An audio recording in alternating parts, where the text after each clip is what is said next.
در بخش‌های پخش نشده این مصاحبه شاه برای اولین بار ناگفته هایی رو از ماه‌های پایانی سلطنتش بیان میکنه که تا قبل از این در هیچ جا از اونها سخن نگفت. The Almozagar government and precipitate the liberalization program. I wanted to create, as I said, a coalition to form a national government representing all shades, especially the opposition people. I tried very hard, I worked very hard on that, but it did not come true. And do you think that Mr. Sharif Imami initially at the beginning did the right things or not? Well, you can say yes and you can say no, because it was surrendering on all fronts to everyone, opening the jails and giving freedom to all, and at the same time asking for martial law. So it was a mockery. We had officially the martial law, but it was not put into practice. At what point, you said yesterday from September onwards, but was it really from when Sharif Imami was appointed? At what point did you decide to step back? I mean, Sharif Imami's actions were his actions, yes, or your actions? You know, with this government, they started to weigh on their own completely. He would come and see me, obviously. He would telephone to me. I would telephone to him. But the question of what the system that used to work before was absolutely changed. They would adopt and decide about things that they would never even report to me. Was there a time when you privately said to yourself, I may have to leave, before anyone suggested it to you? I was rather thinking that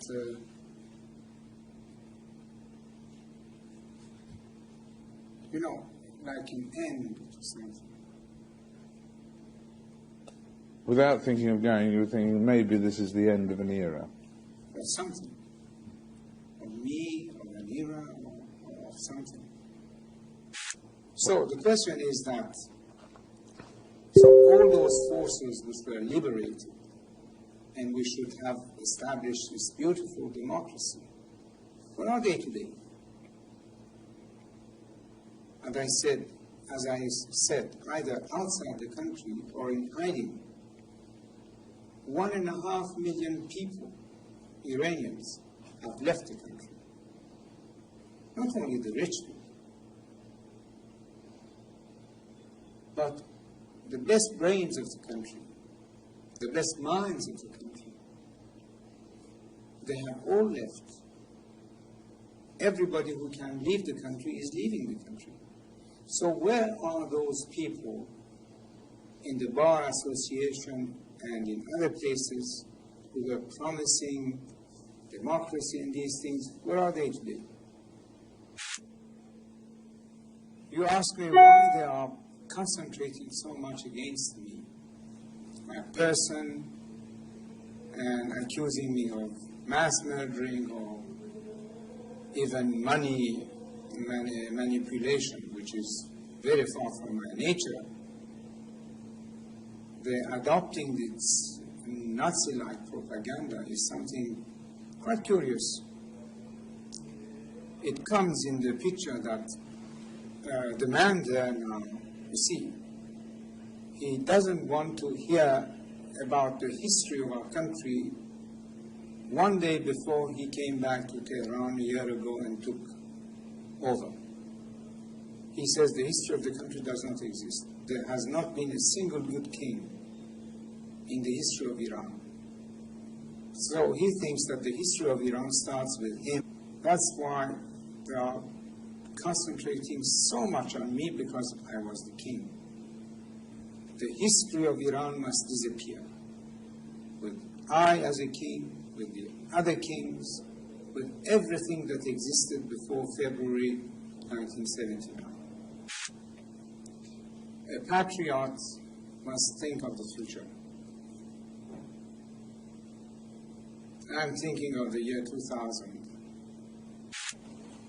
If we kept our youth and our population out of the orbit of the new technology, how could we be competitive with the rest of the world in the year 2000? Unless we are ready to fall in the category of the 5th or 6th grade nations. Now they say that boys of 15 and girls of 13 could marry. Our population explosion is 3.2 already. Soon it will become, I don't know, in the category of 5 to 6%. How are they going to feed these masses? Especially if what now is making the wheels turn somewhat, that is oil money, will be finished. It's only through technology and mastering the science, and the future of the world is based on technology and science. And this is only in the Western world that you could find. So the man is not thinking of the country or its future, only about his hatred against me. I'm thinking of the country, of our people, of our future, and he's just want to destroy what I am. That's the difference. And when I tell you, Mr. Frost, that I still cannot understand, I will repeat that again. I still cannot understand what has happened. If you had your time as Shahanshah over again, those 37 years, what would you have done differently? Well, now probably I will say a few things, because something went wrong, obviously. And in addition of either saying the truth or making yourself excuses and all kinds of things to defend yourself against the failures, but probably in addition to all the intrigues from within and without, something had gone wrong. And this is what I think about. I have recently published a book in which I elaborate on some of these subjects, but I will tell you now that either we started a little too late the liberalization program, or we started a little too early and too fast. Either we should have started it in 1973 instead of 75 or 6, or at a time of crisis, when we were seeing that things were moving in the direction of complete chaos and anarchy, then to take our time, first to re-establish law, order, and the execution of rule, implementation of rule, and then start to liberalize again. It's one of those two things. But I was following my in an instant. How do you think future generations of Iranians will view your 37 years? The truth and the reality of history could not be kept always in the shadows. That is impossible. Truth will come out. In any case, sooner or later. And at that point, in 50 years' time, how will future Iranians judge you? 50 years, I hope it will be sooner than that. Well, whenever, I was saying, how will your people, after a period, judge you? Well, if they read history, they will see what it was before my father, what it was when I took over, and what it was when I left.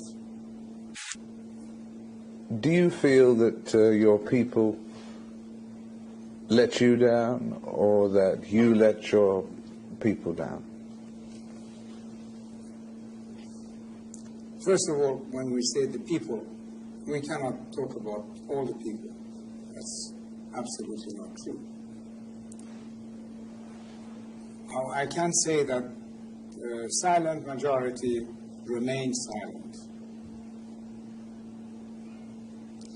And if I let my people down, it was for the purpose that I tried to explain, that a king cannot be a dictator and that a throne could not be based on blood. This is my only explanation for what it is worth. Did your people let you down, do you think?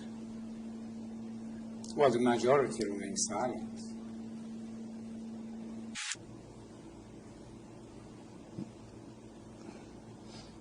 Is the worst thing about being here thinking of your homeland? Well, here or anywhere outside my country is the same.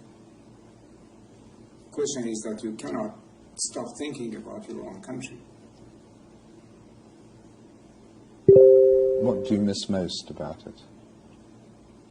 No, what I miss, or what makes me really cry, is that we could have been this year, surely by the end of '82, something quite viable. And what are we now?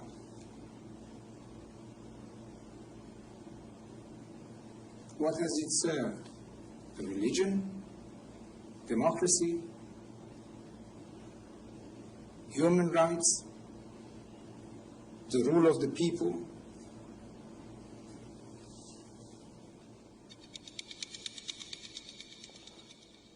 I think that's a very much.